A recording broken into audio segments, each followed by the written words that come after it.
नमस्कार, मैं हूं सुमन कुमार। आप देख रहे हैं मंथन भारत। हमारे साथ आज चर्चा के लिए जो शख्स बैठे हैं वो हैं बिहार के वरिष्ठ नेताओं में से एक पूर्व सांसद श्रीमान डॉक्टर अरुण कुमार सिंह जी। सर, आपका बहुत बहुत स्वागत हमारे सर, चर्चा की शुरुआत करें। सबसे पहले हमारे जो नए व्यूअर हैं उसके लिए एक नई जानकारी की पॉलिटिकल जो आपकी यात्रा रही है, आपने शिक्षा कहाँ से करी, उसके बाद फिर पॉलिटिक्स में जो आना रहा और फिर अभी तक की जो यात्रा रही है, एक बार संक्षेप में हमारे दर्शकों। देखिए, मेरा जो स्कूलिंग है वो बहुत जगह से हुआ।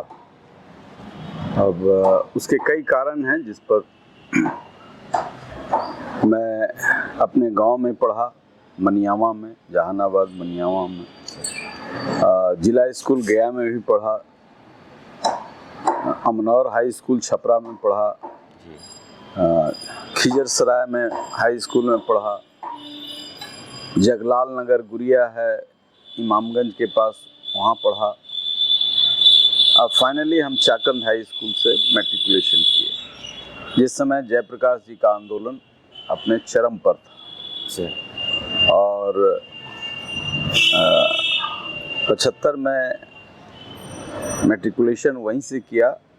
और जब पटना यूनिवर्सिटी में मैं आया तो उस समय यहाँ CPI ML का एक स्टूडेंट विंग था, BSA, जिससे मैं प्रभावित हुआ या साथी कुछ मिले और मैं BSA का एक एक्टिविस्ट के रूप में काम करना शुरू किया।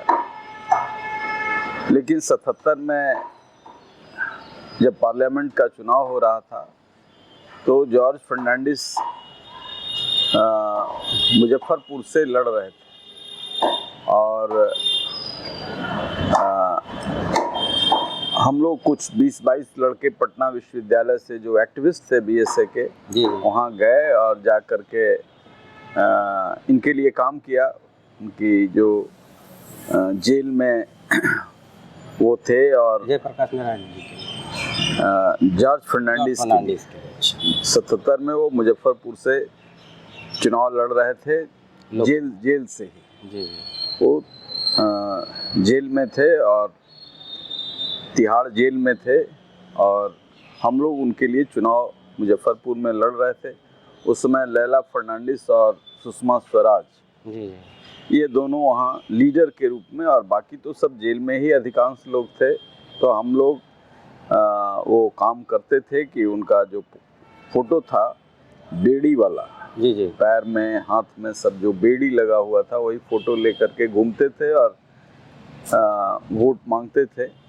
77 में ही जॉर्ज फर्नांडिस के करीब आया, लेकिन BSA में था, CPI ML का प्रभाव था, इसलिए CPI ML यहीं टूटा था पटना विश्वविद्यालय में 9 भाग में। उसके एक भाग के नेता थे फनी बागची जी, जिनके साथ भी मैंने लंबे दिनों तक काम किया। लेकिन जॉर्ज से रिश्ता बना रहा और धीरे धीरे जॉर्ज का प्रभाव मेरे ऊपर बढ़ता गया और राजनीतिक यात्रा वहीं से शुरू हुई। राजनीतिक यात्रा तो BSA से शुरू हुआ। जब मैं फर्स्ट ईयर का विद्यार्थी था तभी से स्टूडेंट विंग से शुरू हुआ। लेकिन धीरे धीरे जॉर्ज का प्रभाव रहने के कारण उनसे बढ़ते चली गई। नहीं, जनता पार्टी उस समय थी, बाद में जनता दल बना। लेकिन मैं पार्टी में नहीं था, मैं था BSA में ही। और फिर फनी बागची के साथ, हाँ, जॉर्ज फर्नांडिस के साथ 77 से ही जुड़ गए। डॉक्टर अजय सिंह अलमस्त हमारे मित्र, वो जॉर्ज के भी वो भी करीबी थे। उन्हीं के चलते मैं जॉर्ज के करीब आते चला गया। उनके पिताजी भी MP थे, MLA थे, कर्पूरी जी के कैबिनेट में मिनिस्टर थे, मंजय लाल जी, वो भी शुद्ध समाजवादी थे। और उनका भी प्रभाव था कि जॉर्ज से हम करीब होते चले गए। 93 में जॉर्ज के बहुत करीब चले गए थे, लेकिन चुनाव से कोई लेना देना नहीं था, लोगों को मदद करते थे स्वतंत्र भाव से। 93 में ऐसे ही मैं स्कूल एक गया में खोला था, ज्ञान भारती करके, और वो ज्ञान भारती ब्लूमिंग स्टेज में आ गया था। उसी समय किसी से कुछ विवाद हुआ और मैं काउंसिल का चुनाव इंडिपेंडेंट लड़ गया 93 में, और चुनाव जीत भी गया। निर्दलीय चुनाव हम जीत गए। 94 में समता पार्टी में मैं विधिवत शामिल हुआ जॉर्ज फर्नांडिस के नेतृत्व में, और तब से हमारी राजनीतिक यात्रा संसदीय जीवन का शुरू हो गया। समता पार्टी, आप रालोसपा, फिर आप अभी जब एलजेपी में ज्वाइन करने का अपना जो है भारतीय सब लोग दल, ये जो पूरी यात्रा रही है इसको आप कैसे देखते हैं? ये यात्रा मेरे जीवन की सबसे कठिन परीक्षा थी। सिद्धांतों से समझौता करना सत्ता से ये मुझे मंजूर नहीं था, लेकिन इन टोटलिटी देश के अंदर राजनीतिक अवमूल्यन हुआ है। पहले के लोग और आज के लोगों में बहुत अंतर है। राजनीति लोग रोटी के लिए करते हैं, अधिकांश लोग राजनीति रोटी के लिए करते हैं। राजनीति आम जन के लिए नहीं करते, जिससे टकराहट होती है। और यही टकराहट का कारण नीतीश कुमार से भी था, क्योंकि फर्स्ट 5 इयर्स जो उनका था तो उसमें कुछ गोल्डन पीरियड था। बाद के दिनों में बालू माफिया, दारू माफिया, भ्रष्टाचारी, चरित्रहीन लोगों की जमात नीतीश कुमार को घेर लिया, जिसका फलाफल आप देख रहे हैं। सत्ता में कंटिन्यू रहने की बस एक तरह से कहिए कि जुगाड़ वो करते रहे, ऐसा मान लोग जुगाड़ करते रहे और मैं टकराता रहा। लालू जी से भी कभी आपके रिश्ते रहे पॉलिटिकल? जो लालू जी से हेट एंड लव का रिश्ता रहा। लालू जी के लिए मैंने मेरी केमिस्ट्री उनसे मिलती नहीं थी, इसलिए जेपी आंदोलन में भी मैं था। तो उस समय कॉमरेड सत्यनारायण हमारे नेता थे। सीपीआई एमएल समर्थन किया था इमरजेंसी के खिलाफ जनता पार्टी को। उसमें जनसंघ और एक्सट्रीम नक्सली भी दोनों एक साथ थे। वह पीरियड दूसरा था। जयप्रकाश पर लोगों ने भरोसा किया था, और 77 में हम जो काम कर रहे थे जॉर्ज फर्नांडिस के लिए, वो कॉमरेड सत्यनारायण उस समय नेता थे, और उन्हीं को ऑथराइज एमएल की ओर से किया गया था। और उस समय इंदिरा गांधी के खिलाफ एक लड़ाई लड़ी गई थी, उसके लिए मैं था, कोई इन लोगों के कहने से नहीं था। और लालू यादव की केमिस्ट्री और हमारी केमिस्ट्री मिलती नहीं थी। हो सकता है कि कभी जुड़ाव नहीं रहा। शरद यादव हमारे नेता जरूर रहे, क्योंकि शरद यादव को पहली बार जॉर्ज फर्नांडिस ने ही जबलपुर से चुनाव लड़ाया था। यूनिवर्सिटी के से निकले थे, और वहीं ऑल अपोजिशन के लीडर शरद यादव को जॉर्ज फर्नांडिस ने बनाया था। तो शरद यादव के मैं करीब था, लेकिन जॉर्ज फर्नांडिस हमारे नेता थे। करीब था शरद यादव के। लालू यादव के करीब कभी नहीं रहा। जमात में थे, शरद यादव बहुत बार कहते थे मिल लो, तो मैं मिलता भी नहीं था। बाद के दिनों में चलते फिरते कहीं मुलाकात हो गई। मैंने कभी न समर्थन मांगा और न कहीं। हाँ, एक बार नीतीश कुमार से झगड़ा हुआ। नालंदा से निर्दलीय में चुनाव लड़ रहा था, तो विजय कृष्ण जी जो सांसद थे, उन्होंने 4 दिन चुनाव का रह गया था, तो उन्होंने हमें कहा कि तुम्हारे पास साधन नहीं हो, सरकार से लड़ रहे हो, तो हेलीकॉप्टर भी हो जाएगा, साथ घूम लेना। तो 3 दिन हेलीकॉप्टर से लालू यादव जी के साथ प्रचार किया। मेरे लिए लालू यादव ने प्रचार किया। व्यक्तिगत तौर पर मैं लालू यादव को एक अच्छा इंसान मानता हूँ। नीतीश जी से संबंध अब कैसे है? क्योंकि पॉलिटिकल तो नीतीश जी से संबंध जो बिगड़ा है सो बिगड़ता ही चला गया, इसलिए कि वो घिरते गए इन चालबाजों से, और बुरी तरह घिर गए। नीतीश जी एक अच्छे इंसान थे, लेकिन संगत से बुद्धि होत है, संगत से बुद्धि जात। वही संगत उनको ऐसे लोगों का मिल गया, जो सब लोग बिहार में जानता है। ठीक है, वो सफल मुख्यमंत्री हो गए कुर्सी के दृष्टिकोण से, टेन्योर के दृष्टिकोण से, कार्य के दृष्टिकोण से वे सबसे असफल मुख्यमंत्री हैं। लालू यादव से भी असफल हैं। भ्रष्टाचार इनके पीरियड में लालू यादव से भी 10 गुना ज्यादा बढ़ गया। इसलिए मैं इनको सबसे असफल संगत के चलते, जी जी, संगत के बहुत सारे ऐसे मुद्दे हैं, जैसे अगर आप शिक्षा को ले लीजिए, आप जैसे अभी बात आपको शराब की जो शराबबंदी है उस पर सख्ती, लोक चर्चा है, लोक चर्चा है, हर चीज में एक असफल रहे, सफलता दिखती है। सिर्फ मीडिया के लोग इनको सफल, दुनिया का सबसे बेहतर एडमिनिस्ट्रेटर मानता है इस पॉलिटिकल मीडिया यात्रा में सर हाल के कुछ वर्षों में आपका रालोसपा के साथ संबंध रहा और उसके रालोसपा को बिनाए, रालोसपा को हम लोग फाउंडर थे, जैसे समता पार्टी के फाउंडर थे वैसे ही रालोसपा के, लेकिन उनके अंदर वो जिजीविषा और संकल्प नहीं था। उपेंद्र कुशवाहा जाके आत्मसमर्पण कर दिए और उनसे मेरा कोई, जबकि पार्टी ने बहुत अच्छा किया भी था, अच्छा किया था, बिल्कुल अच्छा किया था। सरकार में भी नरेंद्र मोदी जी से इस संबंध में, अलायंस के संबंध में मैं ही जाकर के, हम और शिवराज सिंह जाकर के वहाँ अहमदाबाद में मुख्यमंत्री थे तो उनके यहाँ जाकर के मिला था। उस समय भाजपा और इन दोनों का, नीतीश कुमार का अच्छा गठबंधन यहाँ चल रहा था, तब मैं मिला था उनसे जाकर के गुजरात में, और उन्होंने कहा था कि ठीक है तुम ये बात को बढ़ाओ।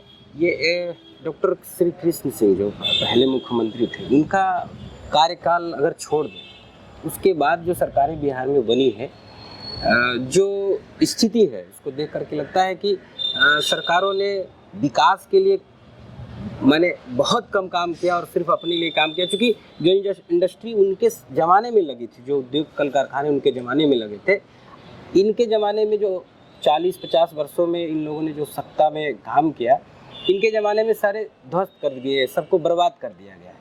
ये जो मॉडल है पॉलिटिक्स का, इसको कैसे देखते हैं सर? किस, देखिए ऐसा नहीं कह सकते कि विकास नहीं हुआ है, विकास हुआ है, लेकिन विकास में भ्रष्टाचार का तत्व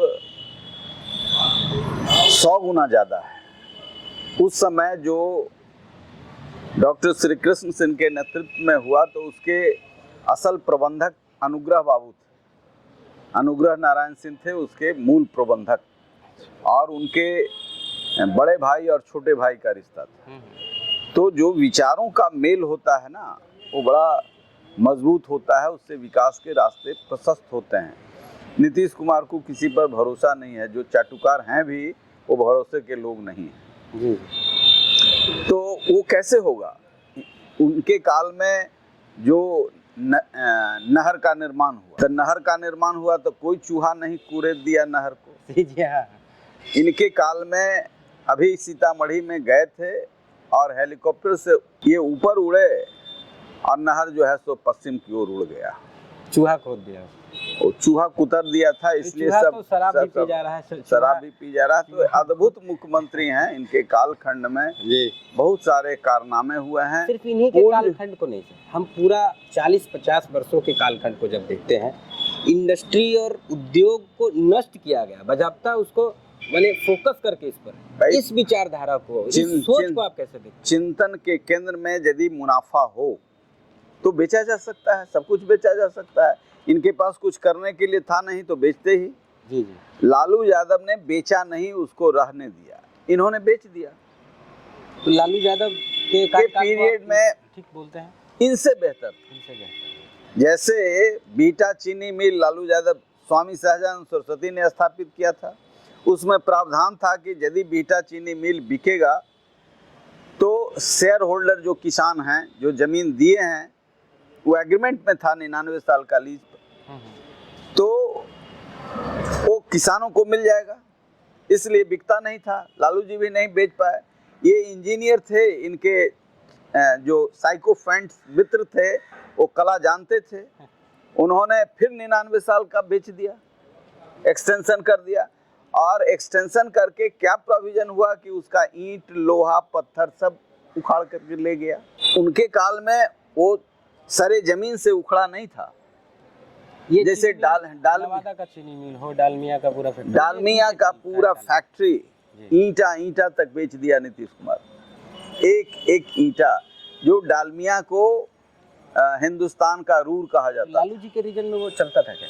चलता नहीं था, बंद हो गया था, बंद हो गया था। लालू जी के रीजन में 32 चीनी मिल में 28 चीनी मिल बंद हो गया था। इनके पीरियड में वो सब बेचा गया, सो मैं कह रहा हूँ। तो ये तो दोनों हो गया ना, एक भाई ने बंद करवाया और एक ने बेच दिया। ये तो दोनों भाई का ये सामाजिक न्याय है। 30 साल का जो पीरियड है, समाज में न्याय मिला। लोहिया, जयप्रकाश, जननायक, कर्पूरी ठाकुर का नाम ले करके जी।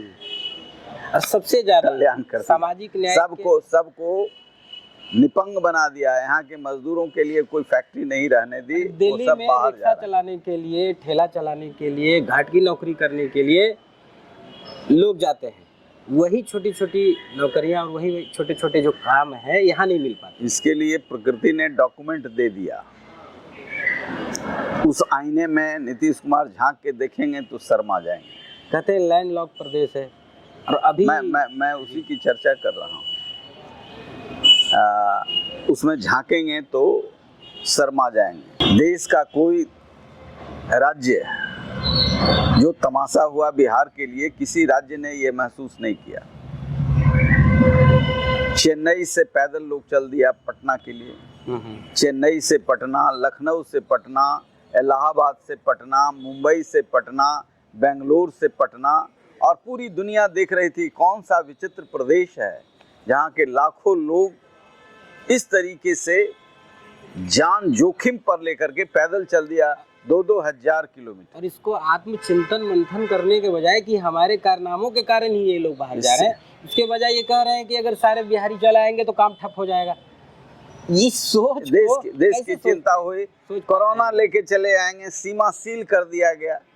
बाद में जगहसाई हुई, पूरे देश में इस पर चर्चा होने लगी, तो उन्होंने कहा कि नहीं, हम एक बना रहे हैं स्कूल को, फलना को, शेल्टर हाउस, और उसके नाम पर भी भारी लूट हुई और एक तरह से चुनाव का प्रचार भी हुआ कि लोगों को वस्त्र और क्या क्या पैसा और क्या क्या। अभी एक चर्चा सर बहुत जोरों से है और उसी को बीच में रख करके मूल बिंदु में रख करके लोग पॉलिटिक्स यहाँ करना चाह रहे हैं। जाति आधारित जनगणना को तुल दे रहे हैं। इसमें सभी पार्टियां बिहार की हैं।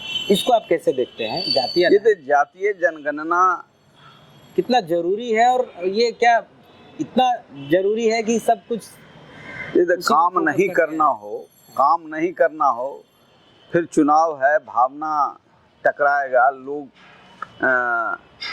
गर्मी पैदा करेंगे, आग जो पैदा होगा उसमें राजनीति की रोटी सेकी जाएगी। इसलिए मैंने साफ तौर पर कहा कि जातीय जनगणना यदि होना है तो उसके तुरंत करा दिया जाए। इनको फैक्ट्री के लिए 500 करोड़ रुपया नहीं है, लेकिन जातीय जनगणना के लिए है, रोजगार पैदा करेगा। इसमें कम से कम उसके संबंध में कम से कम इनका चेहरा साफ होगा कि हमने 30 साल में क्या किया। जो 50 से 100 जातियां अभी सामने आ रही हैं जिनके जीवन में कोई परिवर्तन नहीं आया, चौथी पीढ़ी है, वो जानता भी नहीं कि देश क्या है जी। तो ये अच्छा है कि हो जाए, कम से कम लोग देखें कि लोहिया के सपूतों ने क्या किया है। इसलिए इसको तुल नहीं देना चाहिए, लेट इट गो। आप इसको कैसे मानते हैं कि होना चाहिए ये, या लोगों के हित में है, बिहार के हित में है, या सिर्फ बस भाई ये जहाँ जातियाँ चलती हैं, जातीय भेद होता है, इस भेद में कहीं न कहीं उनके साथ बेईमानी हुई है जी। सत्ता के काल खंडों में बेईमानी हुई है। यदि न्याय से वो वंचित हैं, जनगणना करा के उनके वास्तविक स्थिति का मूल्यांकन कर लिया जाए। ये बड़ी बात नहीं है जिसको इतना हंगामा करके, ये इससे जग नहीं जीता जा सकता है। जो समस्या है कि वो जो लोग वंचित हैं उनको स्वास्थ्य दिया जाए, उनको शिक्षा दिया जाए, जिसमें इनकी बुनियादी आवश्यकता है, उस पर इनका ध्यान नहीं है। जैसे नीतीश कुमार के राज में जो सिंचाई मंत्री बने, वो एक्सपर्ट आए, वो सिंचाई का बड़ा किसानी करते थे, बड़े नामी किसान थे। उन्हीं लोगों को एक बाबू ललन सिंह सिंचाई मंत्री हुए। तो भ्रष्टाचार का जो एक्सपर्ट तरीके से पैसा निकाला जा सकता है, उसको आजमाया। अभी एक संजय झा हैं, ये दिल्ली में रहते थे, इनको रूढ़ी जी के पिए थे, अब इतनी कॉम्पिटेंसी यहाँ के नदियों के बारे में, नहरों के बारे में उनको हो गया, तो सिंचाई जो किसानों का जीवन रेखा तय करता है उसमें किसान को न बना करके, जो संघर्षशील लोग हैं उनके पार्टी में उनको न दे करके, ऐसे जो एक्सपर्ट हैं जो देश के बाहर से कलाकारों को लावें और ऊपर ऊपर बिल बना लें और कह दें कि चूहा खा गया, चूहा कुतेर दिया, चूहा निगल गया। तो ऐसे ऐसे जहां कलाकार हों, इंटेंशन क्या है आप देख लीजिए। तो मैंने एक उदाहरण दिया, अभी इनके इंडस्ट्री मिनिस्टर शाहनवाज हुसैन मेरे अच्छे मित्र हैं, मैं जानता हूं काम करने की क्षमता है, लेकिन परलन राम कुकुर के पाले, एक अटल जी की सरकार है, अभी रोज कह रहे हैं मिथेनॉल, इथेनॉल, सिथेनॉल, लेकिन बजट ही नहीं है। अभी क्या कर लीजिएगा, क्या फर्क पड़ेगा। ये अपने पराक्रम से कुछ लोगों को ला करके इनके चेहरा को, जो मुख्यमंत्री ये कह चुका है कि ये लैंडलॉक्ड स्टेट है, यहाँ आसमान से ले आए डॉक्टर श्री कृष्ण सिंह, HEC लाए, बरौनी थर्मल आया, बरौनी रिफाइनरी आया, मोढ़ौरा में मॉडर्न का फैक्ट्री लगा,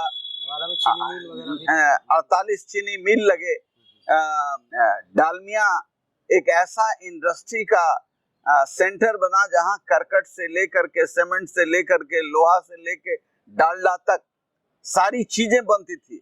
हजारों हजार वहां क्वार्टर्स थे, पूरे देश के लोग आके नौकरी करते थे, जहां सबसे ज्यादा स्किल्ड मैन पावर था।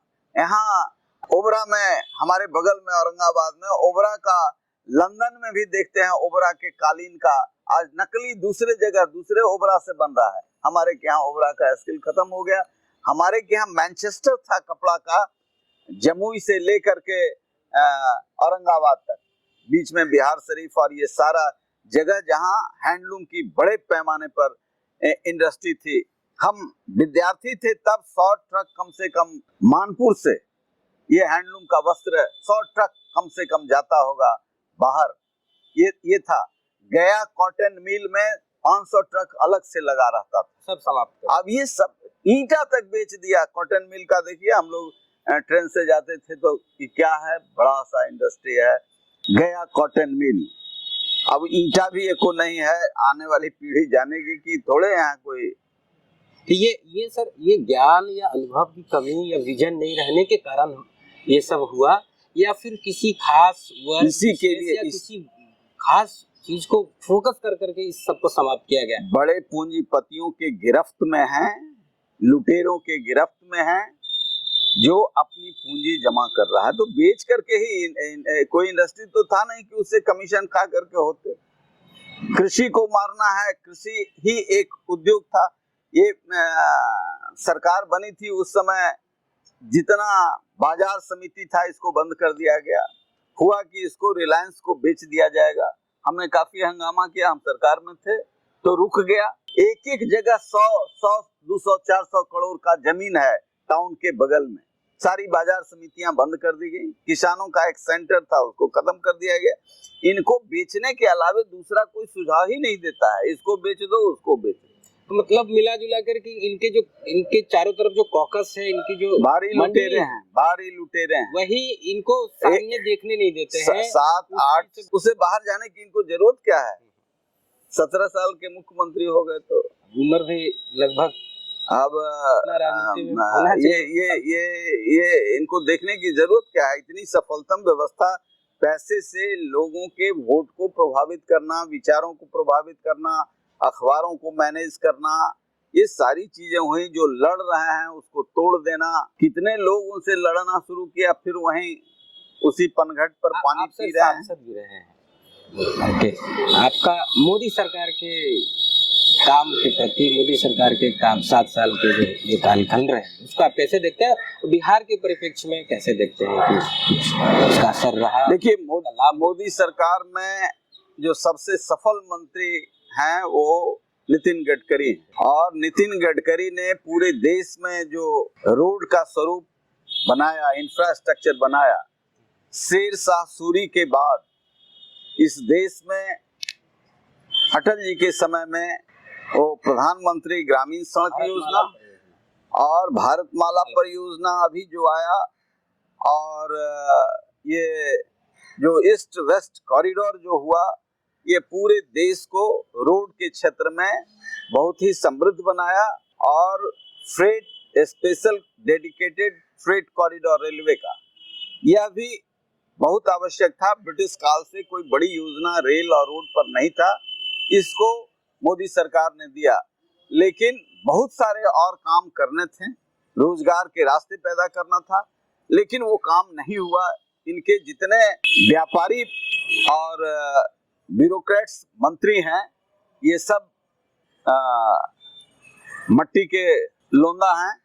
गडकरी के अलावा कोई विजनरी वहाँ मंत्री नहीं है। अग्निवीर योजना जो इनकी है, अग्निवीर को मैं मानता हूँ कि ये घोर अपराध है। भारतीय सेना के शौर्य और प्रतिष्ठा ये पैसे के लिए सिर्फ नहीं करते हैं, इसलिए पैसा का जो कैलकुलेशन करके लोग इनके इसके पीछे जो तर्क देते हैं, जो एक्सपर्ट भी कई चैनलों पर देते हैं कि एक्सपर्ट जो दे रहे जवान रहेगी, यंग रहेगी, उसको जो 30 साल 32 साल जो एवरेज एज है उसको घटा करके हम 25 और 27 करना चाहते हैं। आप उसको 15 साल लॉजिक दे रहे हैं। आप उसको 15 साल कर दीजिए ना, 17 साल कर दीजिए, कोई बात नहीं है। 4 साल उसका आपने ये भी कि ज्यादा लोगों को इसके माध्यम से रोजगार भी मुहैया कराएंगे। ट्रेंड और भाई 15 दिन का 15 दिन के लिए बहाल करें, ज्यादा रोजगार हो जाएगा। तो जो काबिल लोग हैं उनसे पूछिए कि ब्रिटिश काल में भारतीय सेना के जो ऑफिसर हैं उनकी घिघी बंधी हुई है। सत्य बात कहें, जॉर्ज फर्नांडिस ने कारगिल के समय में जो शौर्य और प्रतिष्ठा का सम्मान किया, पहले ब्रिटिश रूल के हिसाब से ब्रिटिश काल में जो आर्मी में रूल बना हुआ था, सेना के ऑफिसर लोग मिलिट्री ऑनर के साथ मरते थे तो सम्मान होता था। और जॉर्ज फर्नांडिस ने, अटल जी की सरकार में डिफेंस मिनिस्टर थे, इन्होंने कारगिल के युद्ध को कहीं युद्ध के रूप में देश देखा ही नहीं, उसको जश्न के रूप में देखा। जहां कहीं भी हुआ वही मिलिट्री ऑनर उनको भी मिला जो सेना के अफसरों को मिलता था। जवानों का लाश वहीं फूंक दिया जाता था, उनका कपड़ा और कुछ पैसा भेज दिया जाता था। तो प्रतिष्ठा आप देना चाहते हैं तो इसमें छेड़छाड़ न करें। जो देश में पहले हो रहा था उसको और आगे बढ़ाएं, जैसे जॉर्ज फर्नांडिस ने बढ़ाया।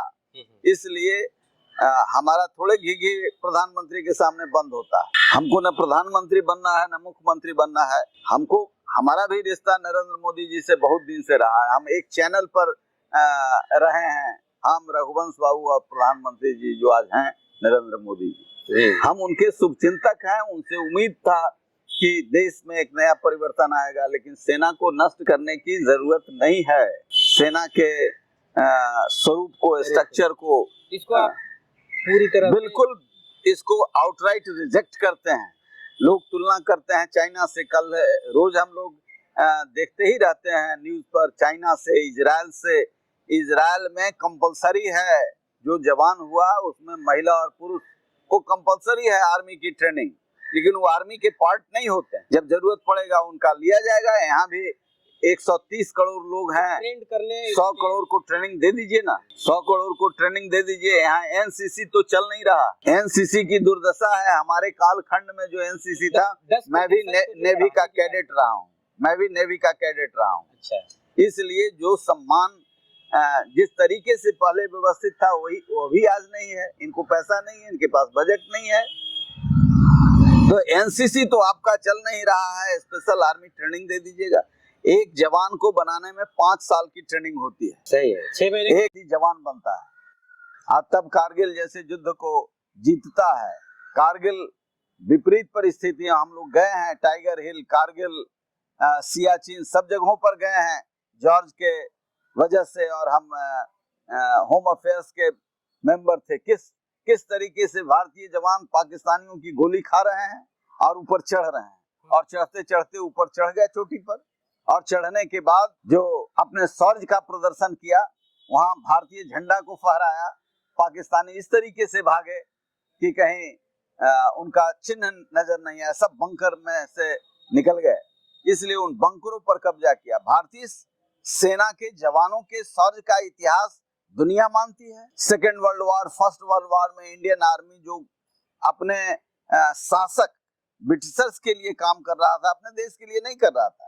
उसमें भी दुनिया में मानी गई कि भारतीय सेना का शौर्य, डेडिकेशन और लॉयल्टी, तो आप उसको कहीं से कहीं टेम्पर कर रहे हैं। इसको रोकना चाहिए, इसको राजनीति का हिस्सा नहीं बनाना चाहिए। सर, जहानाबाद से आप एमपी रहे हैं और वहाँ आपने काम भी किया और एक शिक्षाविद के रूप में भी आप पूरे बिहार में लोकप्रिय हैं। इस तरह की शख्सियत को फिर से वहाँ मौका नहीं देना, इसको कैसे देखते हैं? देखिए, जब मैं सांसद होता हूँ तो देश में जो भ्रष्टाचार है उसको अपने करीबी चश्मा से देखता हूँ और उसमें वो सारे लोग लग जाते हैं मेरे खिलाफ। आम जन को ये समझाते हैं, ये आते नहीं हैं, ये जाते नहीं हैं, ये करते नहीं हैं, और उसमें मीडिया से लेकर के सब लोग लग जाते हैं, क्योंकि उसमें पूंजी होती है। जैसे मैं पहली बार अटल जी के समय में जीत करके गया था,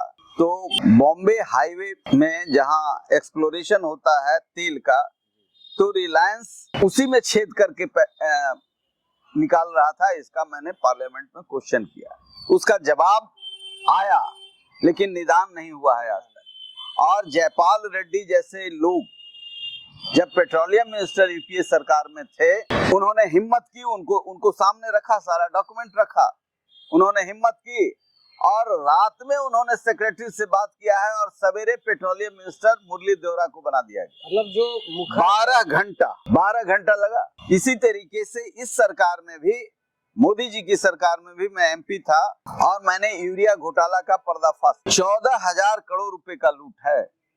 अनंत कुमार थे मंत्री, उन्होंने लोकसभा में जवाब दिया कि भ्रष्टाचार है, लेकिन जो माननीय सांसद कह रहे हैं इतना नहीं। अच्छा। भ्रष्टाचार है तो इसकी जांच होनी चाहिए। मैं जब पत्र लिखने लगा तो सीबीआई को मंत्रालय ने लिखा कि इसकी जांच होनी चाहिए। 1 साल के बाद सीबीआई ने हमको लिखा, जो भ्रष्टाचार की बड़ी जांच करती है, ये हमको लिखा कि मेरे परव्यू में नहीं है, इसका जांच मैं नहीं कर सकता। मैंने प्रधानमंत्री जी के कार्यालय को लिखा कि सीबीआई की भूमिका ये है। और मुझे बहुत ऑफर मिल रहा था, कई अपने मित्रों को उतना में चुनाव लड़ा लेता, पूरे बिहार का चुनाव लड़ लेते, शायद नीतीश कुमार से भी लड़ लेते। इस वाक्य के बाद इस जो आपने जितना ऑफर मिल रहा था, 14,000 करोड़ रुपए का लूट, लेकिन सीबीआई उस जांच पर, जब मैंने प्रधानमंत्री जी के कार्यालय को ये लिखा, तब कहीं वहां से चिट्ठी गई, तब हमको चिट्ठी आई कि इसकी जांच की जा रही है। ये कहानी आप समझ में है। वो जांच, उस जांच की स्थिति मरी हुई है, लेकिन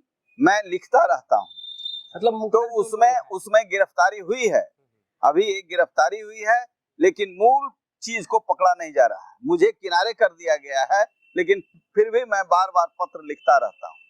मैं तो सड़क पर हूँ और उसका परिणाम मैं बताता हूँ। एक आईएएस ऑफिसर गिरफ्तार हुए हैं, उनकी संपत्ति कुछ खुरखोई है, और उसी एक राज्यसभा के सांसद भी जेल गए उसी केस में। लेकिन वो सब छोटे फ्राई हैं, जो बड़ा मछली है उसको पकड़ा नहीं जा रहा है। बड़ा तो हमारी कभी हत्या भी हो सकती, मैं मानता हूँ।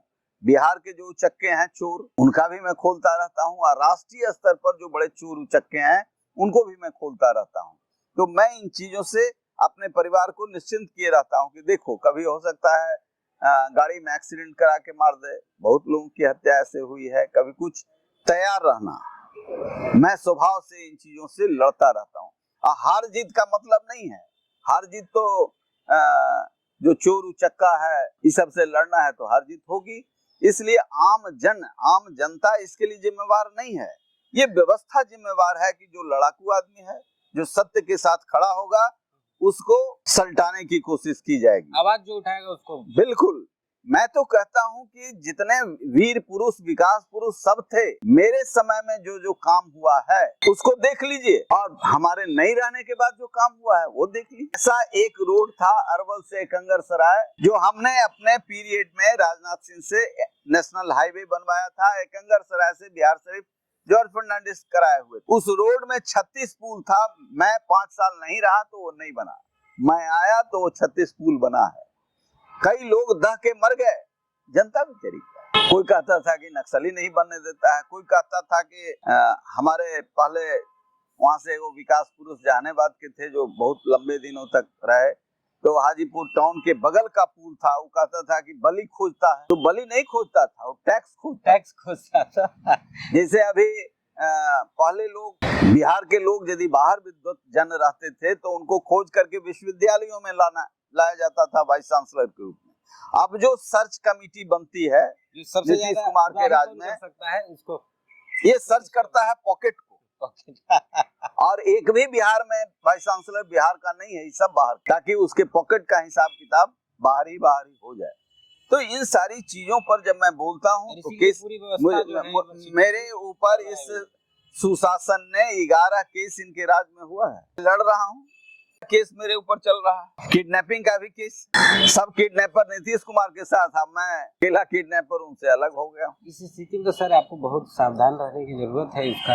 अब हम ईश्वर में विश्वास करते हैं, जाको राखे साइया मार सके न कोई, हमारा अंत इसी माध्यम से होगा।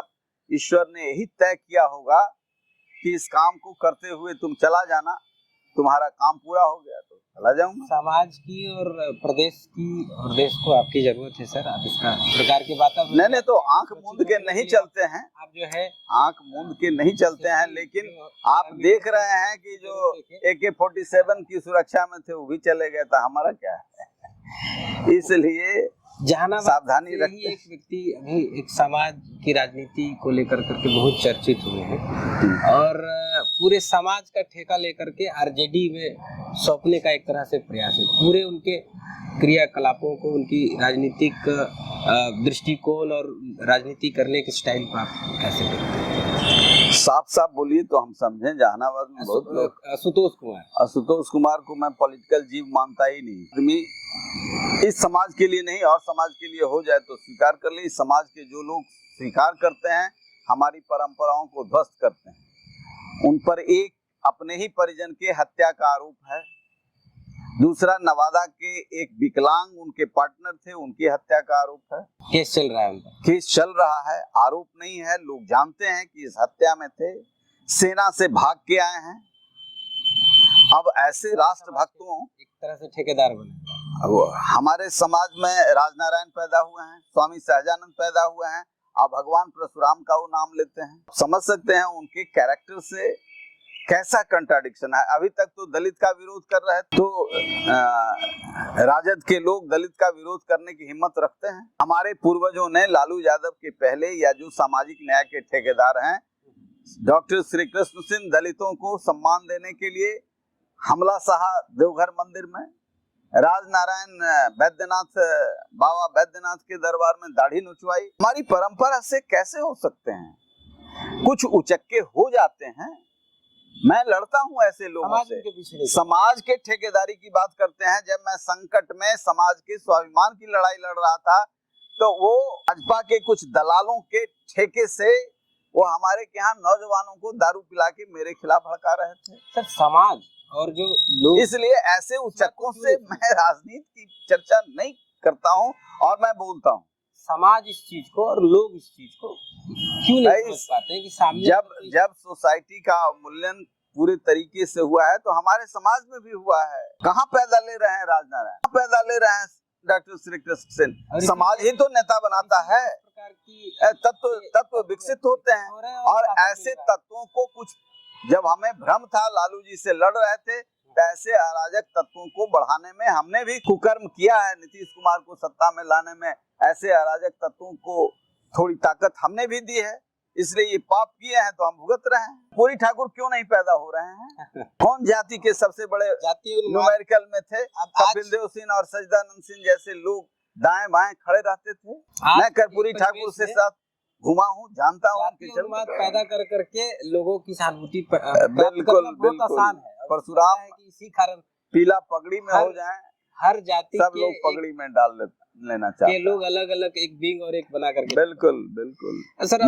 मैंने कभी नहीं कहा, मेरी राजनीति बहुत साफ है। मैं कहता हूँ समाज के सभी वर्ग के लोगों को लेकर के चलने की जरूरत है। तुम्हारा जातीय स्वाभिमान यदि कहीं मर्दन हो रहा है, उसका प्रतिकार करो, उसका जबरदस्त प्रतिकार करो।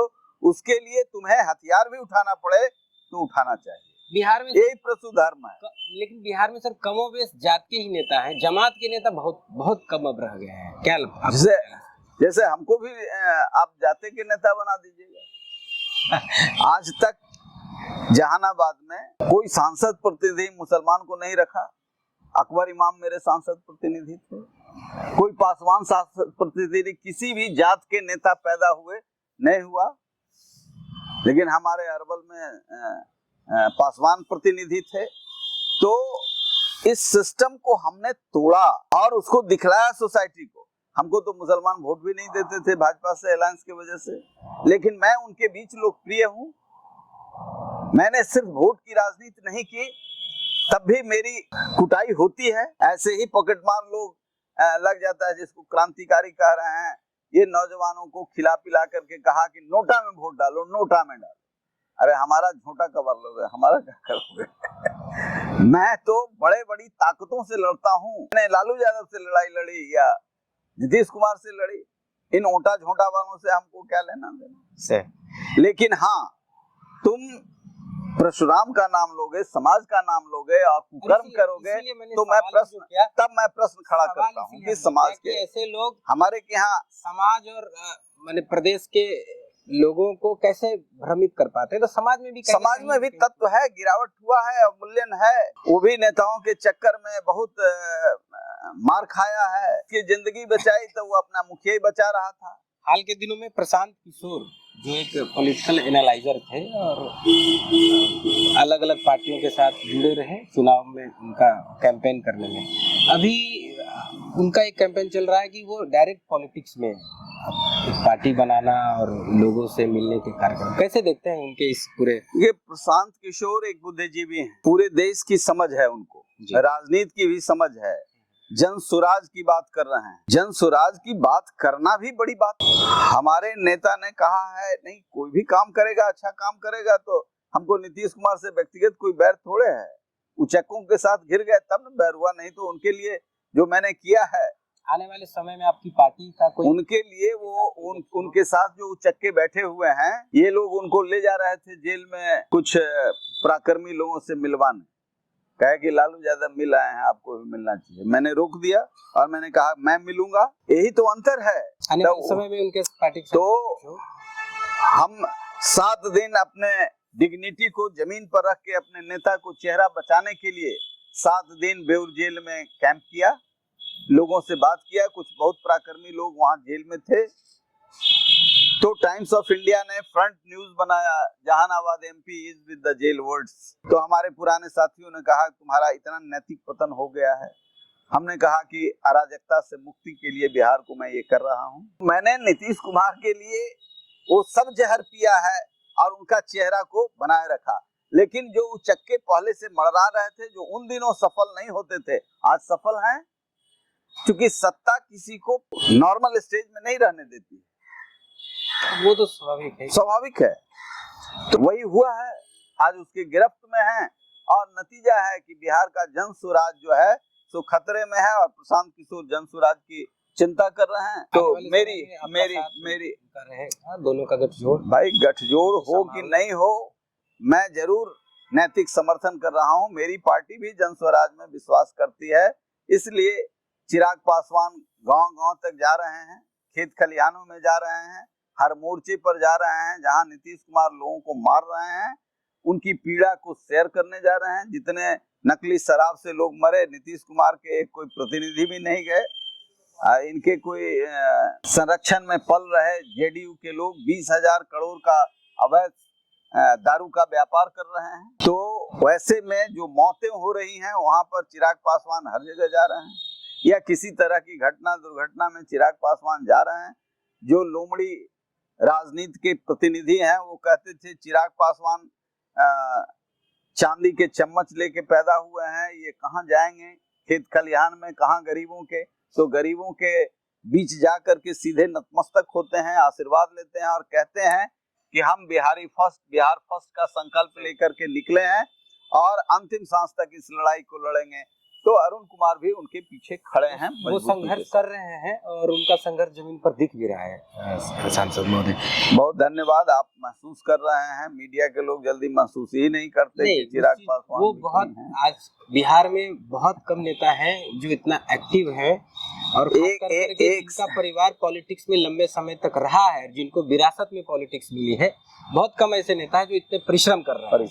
आने वाले समय में बिहार का शुभ संकेत है, बिहार में शुभ होने वाला है। वो किस प्रकार किधर बढ़ने वाले, किसी के साथ गठजोड़ करेंगे?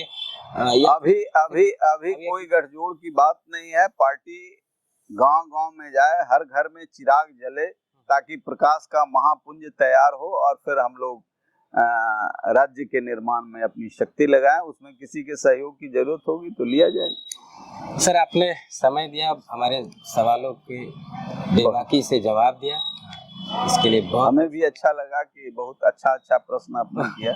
बहुत आपका धन्यवाद, बहुत बहुत आभार।